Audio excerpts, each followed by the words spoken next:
amongst all of you. That's right.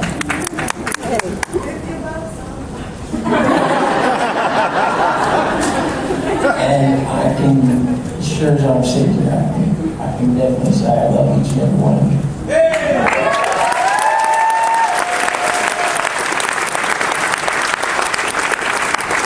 And again, before I forget, I want to thank Bill for including us in today and continuing to make us a part of this amazing family that you are.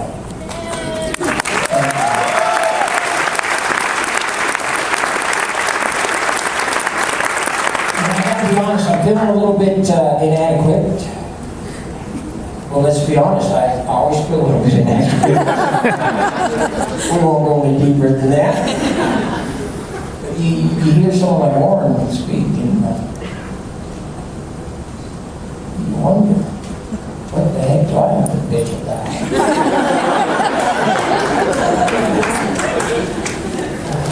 What an amazing story. And you see those miners come up from that mine.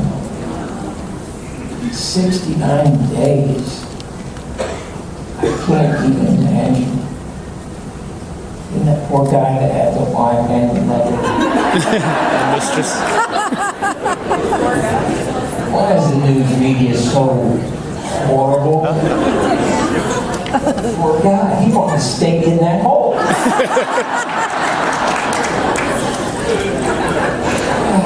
I know I would have been in that hole for another 69 days. Just send me more tuna.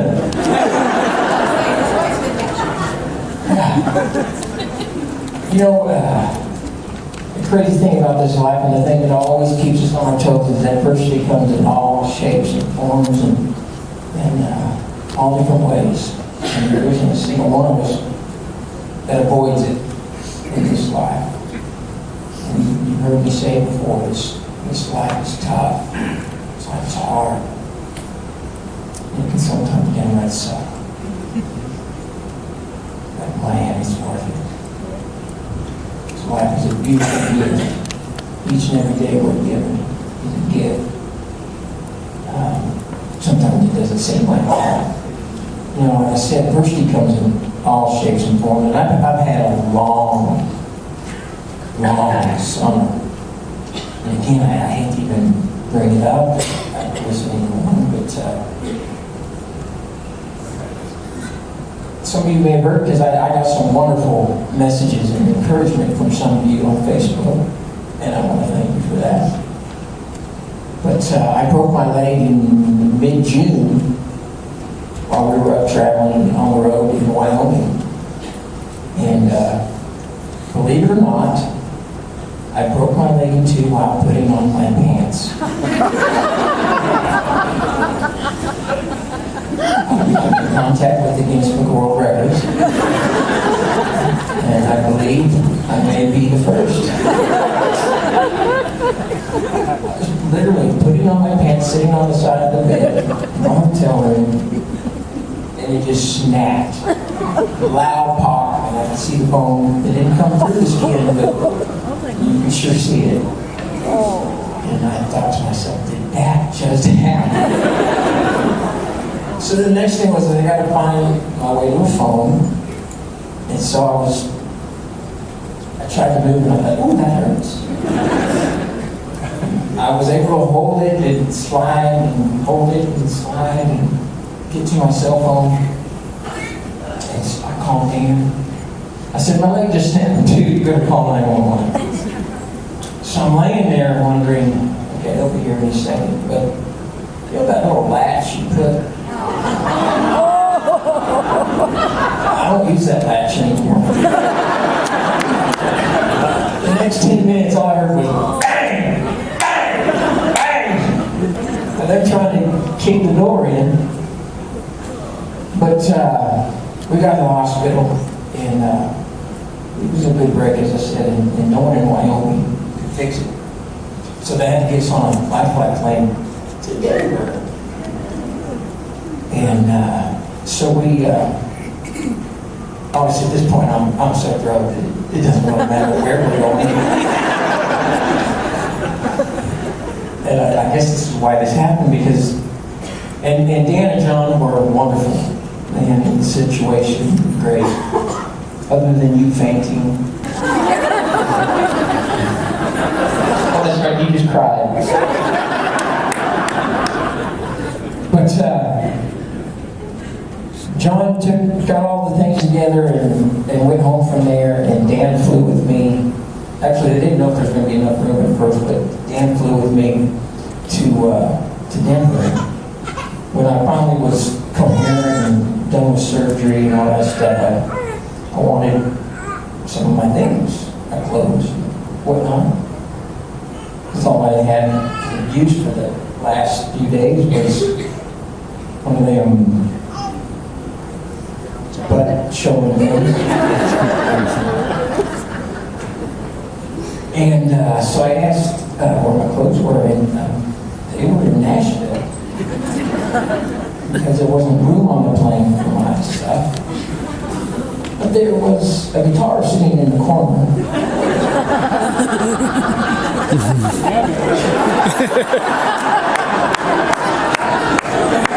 There was room for a guitar.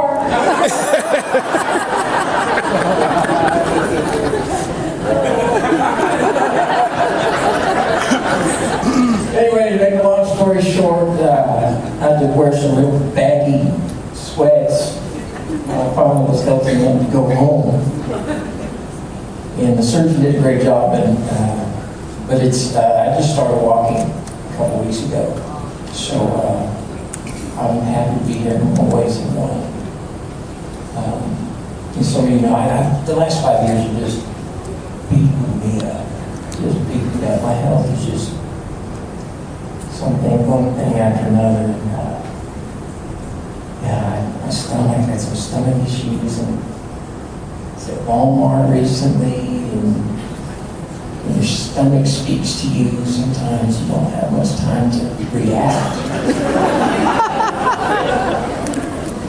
And we were all together. It was a full band gig, so we were all there. And I ran to the bathroom. I barely made it. Adversity comes in all shapes and sizes. And I was relieved that I made it, and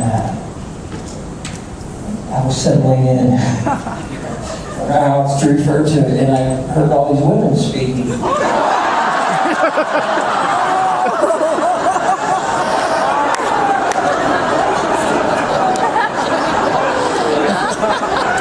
what did I think? I thought, what are they doing in here?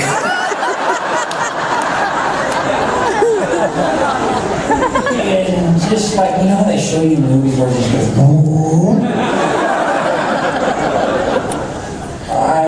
The sweat, I was drenched in a matter of seconds.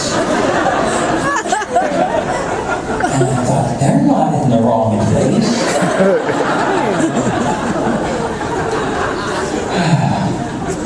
And so there I stayed. I kept playing every different scenario out of my mind, thinking, okay, if security sees me coming out of here, I'm going to say it was an accident. Isn't that what anybody would say?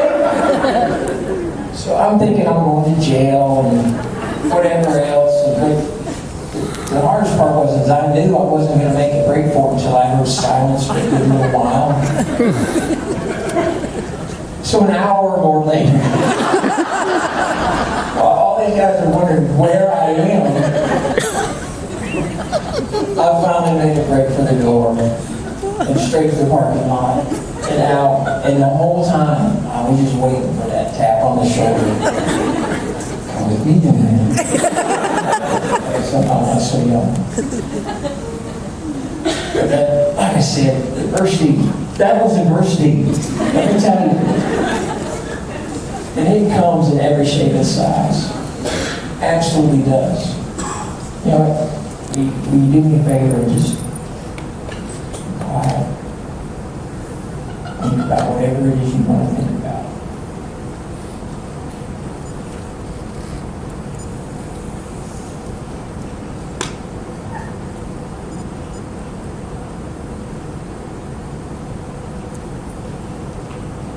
is an amazing group because you can actually feel lives changing. Lives going ahead in a different direction.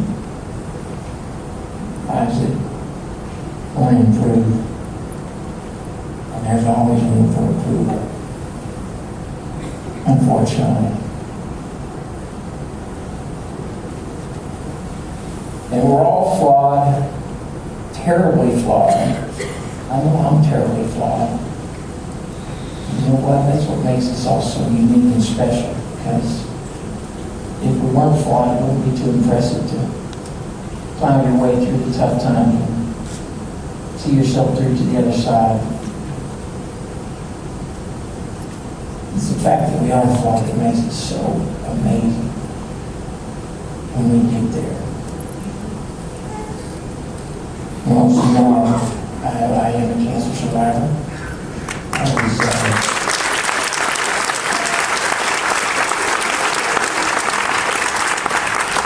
I was at one point told that it looked like 6 months was all I had. And I say all the time, it's been a long 6 months. But a lot of things, a lot of people helped save my life. And so you heard me say before, my friends and my family, doctors, nurses, faith, prayer, the most valuable gift, the most valuable resource we have on this earth. Write this word down if you haven't already. Hope. Help save my life. I can literally spend the rest of the day with you telling all the little things that made that difference. But when you have literally a stranger come to your bedside and ask you, there's one thing we can do. If you had one wish or dream we could make it happen, what would it be? Now, most wish child or children are younger. I'm on the daddy, I was 18, I was on the cutoff. And so, you know, the majority of wishes are Disneyland, Disney World, which is a wonderful thing. But this 18-year-old head of mine was a little different. And I thought about my sports heroes and people I'd like to meet, and then my mind quickly turned to models.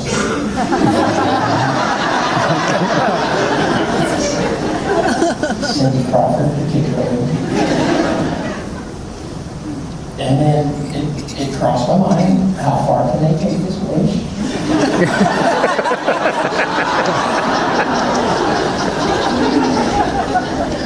Remember, I'm 18. But it didn't take long before I realized, man, music has been such an influence in my life and such a big part of my life. And if anybody asks me as far back as my memory goes, what was I going to do when I grew up? It was sing, perform. And so I knew I wanted to meet a man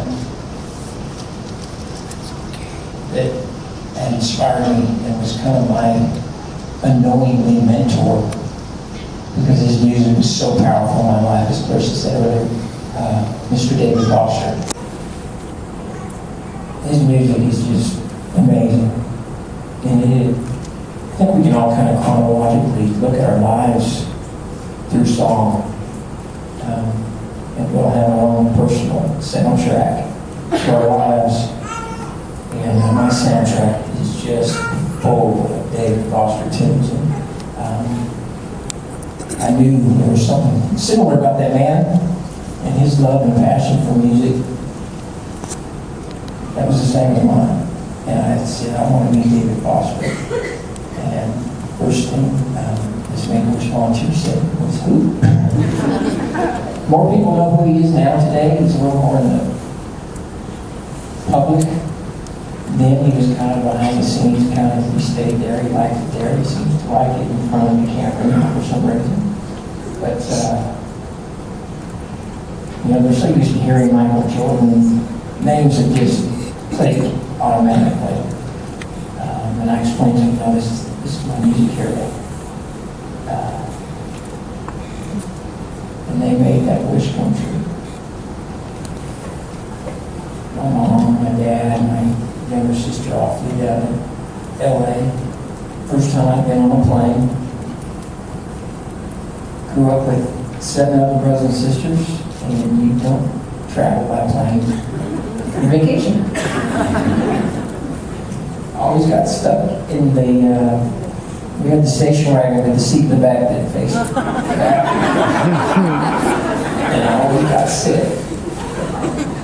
It was my first time on a plane, and I mean, from the time we got to the airport, we were in the VIP area for American Airlines, I believe it was. And it was just the whole entire trip was the top of the line. Limos.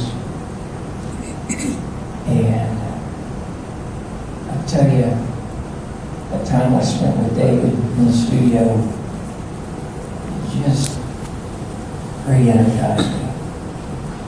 Re-energized my hope. And quite honestly,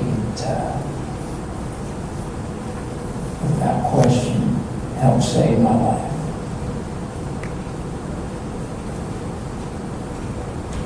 And I've kind of unique in the sense that, most wishes kind of consist of a picture and an autograph and a little bit of time together with their celebrity wish. And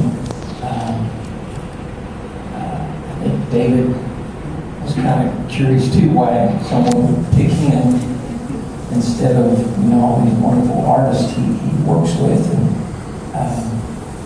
he invited me back down several times to hang out. Pretty much, anytime you feel healthy enough and strong enough, you come down to Malibu and you sit here and work with me. And I can't tell you what that meant to my recovery. And as wonderful and as life-changing and life-saving as that experience was, you jump 5, 7 years or so into the future. I have a record deal. I have the #1 song on Billboard at the time. That's not why I said that. Just paint a picture. And now this wish that I had to meet this man is now one of my peers. Pretty strange. But I'm at home one night and my phone rings. And it's another stranger from the Make-A-Wish Foundation. And she begins to tell me that she has a young man in Houston, Texas, who wants to spend time with her, spend time with his favorite singer. And in my mind, I'm thinking, I've met a lot of people, I've gotten to know some people, and they're looking for a contact. And as I began to tell her that I'll get you in touch with anybody I can get you in touch with to make sure this wish happens. And she stopped me. And she said, no, this young man wants to meet you.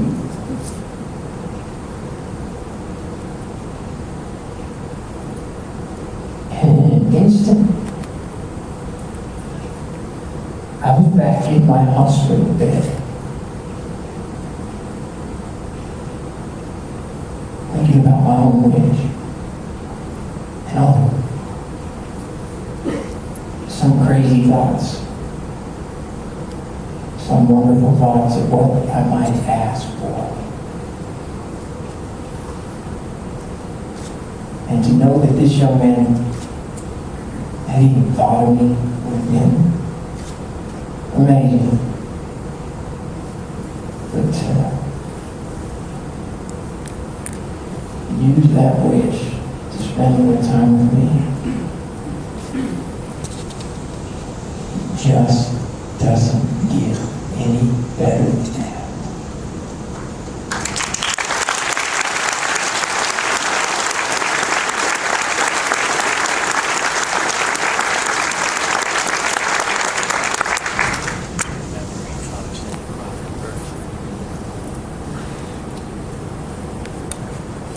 There's just nothing in my life that'll ever top that. And no offense to the wonderful people in my life. So I've had a lot of wonderful things happen in my life. But it just can't beat it. And so I want to thank you again for your devotion and dedication and Bill's dedication to the Make-A-Wish Foundation. You know, the medical world is obviously an important part of any disease. But if there's one thing I know through my own struggle, it's the things that treated my heart and my soul, my mind and my spirit, that ultimately tipped the scale to whether I live or die. And that's what the Make-A-Wish Foundation does. They treat the heart and the soul, the spirit, the mind of these kids. And that is what saves lives.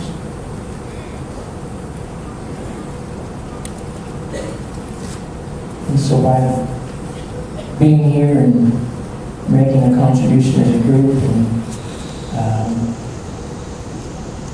the brave ones that are running, we're trying to get Dan to run.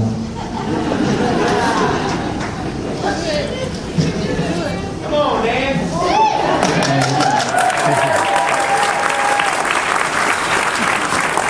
You're going to beat me severely.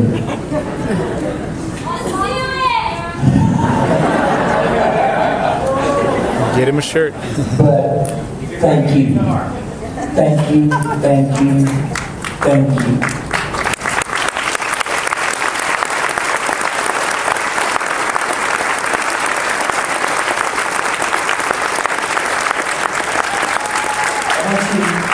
Before we wrap up here, I want you to do me a favor. Get out your little transformation books and write a few words down. I'm working on something and I'm not quite there, and I'm getting ready to write another book. This is kind of the thought process behind it. You know, the thing that makes this community and transformation is so amazing and Bill's so amazing that it's kind of like I said with the Make-A-Wish. It's not just the body, it's the mind, the spirit, the soul that's changing. And it really takes all those things to make that change. So I want you to write down a few words. Like I said, the most invaluable resource we have on this earth is hope. Just write that down. Then write down the word love. Then write down the word faith. The word truth. The word passion. Another very important one, compassion.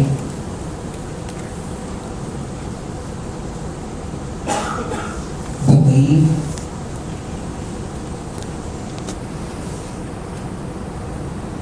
And dream.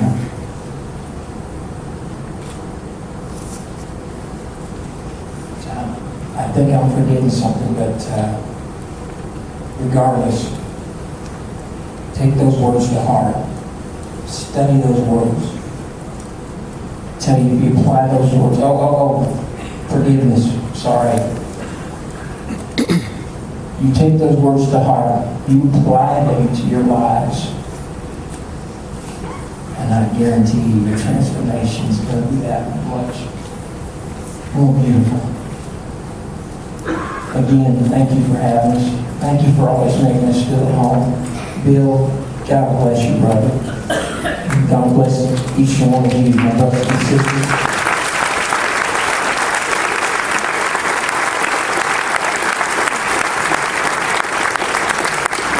Some of you heard this song in Dallas. It's a new song. I went to record it about a month ago when we had some technical problems, so we had to re-record it. We're hoping to get it out soon, but we live in a world that is mentally, spiritually, and morally bankrupt, in my opinion. You don't want to fix that. And that's an incredible, incredible thing. I want to fix it right alongside with you. This song's called Hope.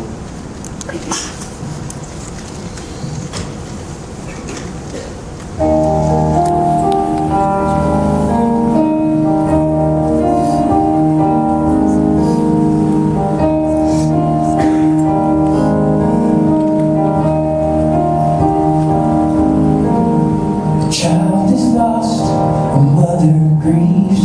Oh, small town has found its knees. They have hope. A young man waits, a doctor doubts, afraid a cure is still not found. He has hope.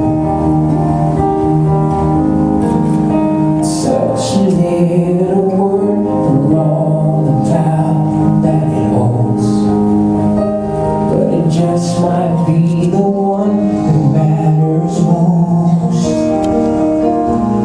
We lose love, we lose faith, we even lose ourselves from time to time along the way. Lose it all, but don't ever let this go.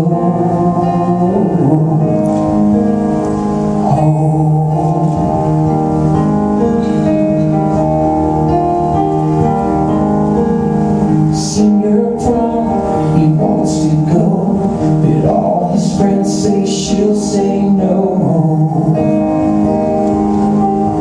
He has hope. 42, she's 35. She wants to sing those lullabies. She has hope. Such a little word for all the power that it holds, but it just might be the one that matters most. We lose love, we lose faith, we